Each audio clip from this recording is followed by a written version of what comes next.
పెద్దలు, ఇక్కడికి వచ్చేసిన టీజేఎస్ సభ్యులు, మీడియా మిత్రులు అందరికీ అడ్వాన్స్ శ్రీరామనవమి శుభాకాంక్షలు అందరికీ తెలియజేస్తున్నాం.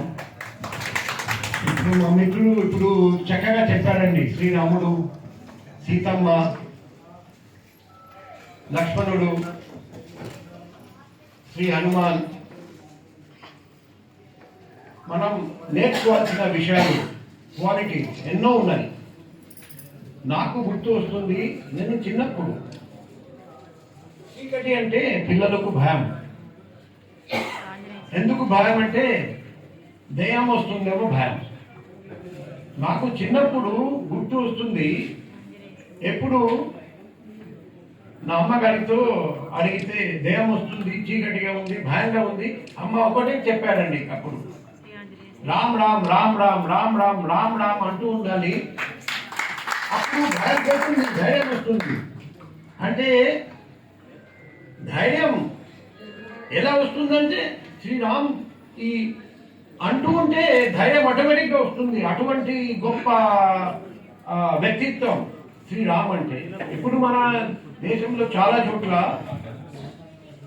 మనం ఇక్కడ నమస్కారం చెప్తాము, చాలా చోట్ల జై శ్రీరామ్ అని ఇది ఒకరిని కలిస్తే అలా చెప్తాం, జై శ్రీరామ్.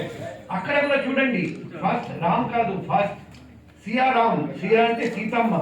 ఆ సీతమ్మ గారి పేరు ఫస్ట్ వస్తుంది, తరువాత శ్రీరాముడు. అంటే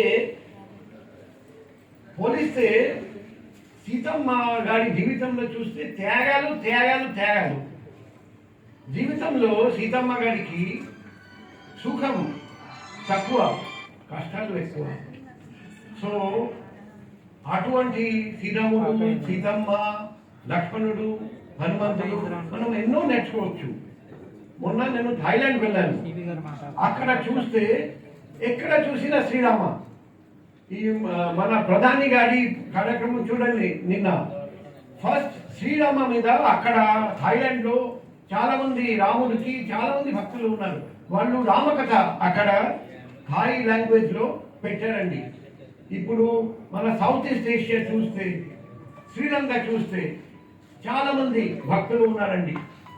శ్రీరామనవమి ఘనంగా జరుపుకుంటారండి. అంటే మన దేశం కాకుండా వేరే దేశంలో కూడా శ్రీరాముడు, సీతమ్మ అంటే ఎంతో భక్తి.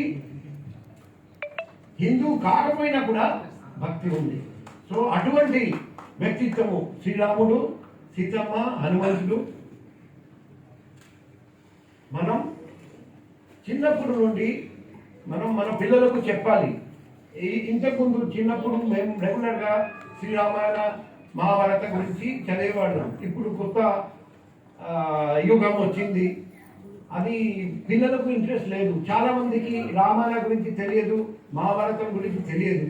మనం నేర్పించాలి. ఇది మన లెగసీ, మన ట్రెడిషన్, మన సంప్రదాయం. శ్రీరామనవమి సందర్భంగా మరొకసారి అందరం మన ఇంట్లో మన పిల్లలకు ఇది సంప్రదాయం గురించి చెప్దామని అందరికీ వినపము. నెక్స్ట్ వచ్చేసి టీజే గురించి ఒక మాట. నేను ప్రతి ఫంక్షన్